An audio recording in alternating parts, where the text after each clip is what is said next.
Makanya kita ungkap, dan alhamdulillah Kejaksaan Agung sudah menyasar itu. Itu benar. Ini nanti akan mirip kapal pesawat ini akan diambil atau disita mirip kejadian tindak pidana korupsi 1 ringgit Malaysia.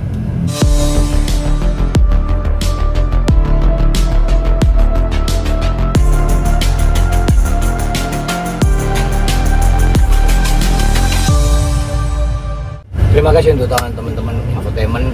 Kami bangga bahwa konsistensi dari teman-teman terus mendorong kasus ini terkait dengan dugaan bisnis emas milik dari SD yang namanya adalah SD Gold. Itu kita kan sudah telisik bahwa bisnis ini diduga adalah bagian dari aliran yang terkonsolidasi pada dugaan tindak pidana korupsi itu. Nah, itu terlihat bahwa akhir-akhir ini informasi terkait SD Gold kan di drop ya, dan itu kita sudah dapatkan data-datanya bahwa pada line kelima, artinya lapis kelima di antara pemilik konsolidasi saham dan atau pemilik perusahaan, nanti akan ditemukan orang-orang besar di situ.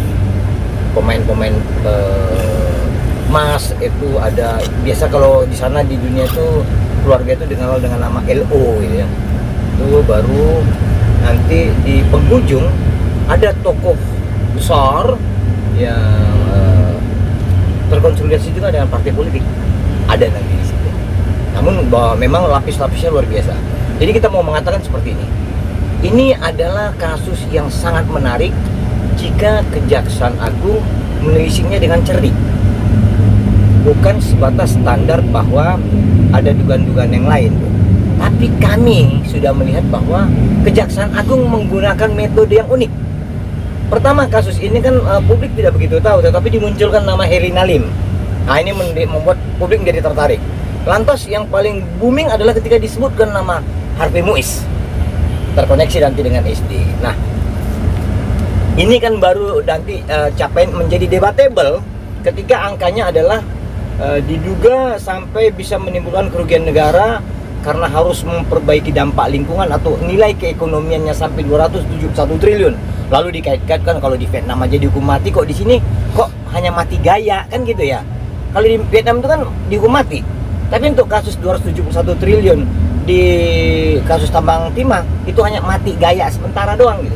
Nah, oleh karena itu kepada Pak Jaksa Agung, Bapak Ibu penyidik di Kejaksaan Agung, kita berharap agar kasus ini jangan lagi dibuat tidak sampai pada corporate crime-nya. Ini sudah harus sampai pada kejahatan perusahaan. Karena memang luar biasa. Bukan sekarang ada debatable, mana sekarang mau cuci tangan nih orang yang harusnya tersangka tetapi belum tersangka kan ya. Mulai cuci tangan bahwa tidak ada dalam perusahaan dan lain. Udah, kita bisa nanti buktikan kok. Orang yang disebut tidak terkait pada perusahaan itu, sesungguhnya dia adalah pembeli perusahaan itu. Nah, bisa kita nanti bantu dari konteks kapan ada rapat dan lain-lain. Sekarang malah asumsi dasar adalah ini ada upaya untuk mengorbankan hanya segelintir orang. Itu dilakukan oleh mereka-mereka. Jadi terhadap kasus ini kita berharap jangan lagi disia-siakan, tapi harusnya momentum ini dimanfaatkan dengan baik oleh pihak Kejaksaan Agung. Harapan kita demikian.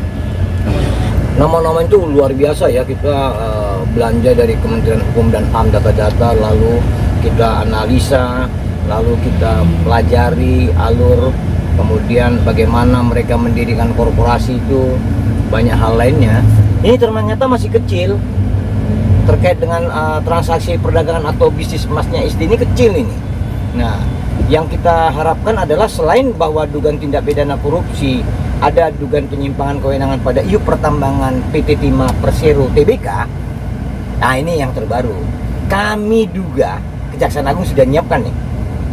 Ada terbukti aliran dan jumlah uang pada saat tata niaga atau jual beli ekspor dari timah ke luar negeri ini. Kami yakin Kejaksaan Agung sudah pegang itu.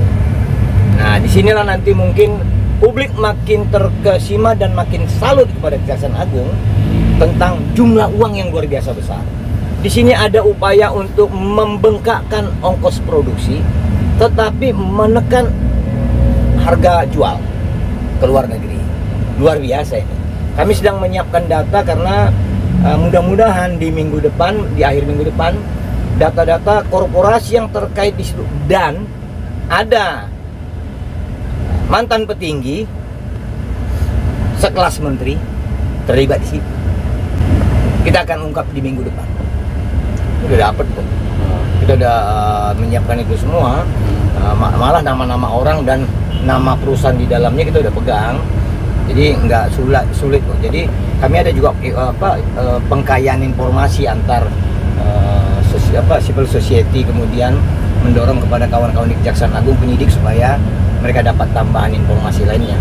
Harapan kita kasus tambang timah, komoditas timah ini bisa menjadi role model yang dihasilkan Kejaksaan Agung untuk menelisik tambang emas, tambang nikel, tambang-tambang lain.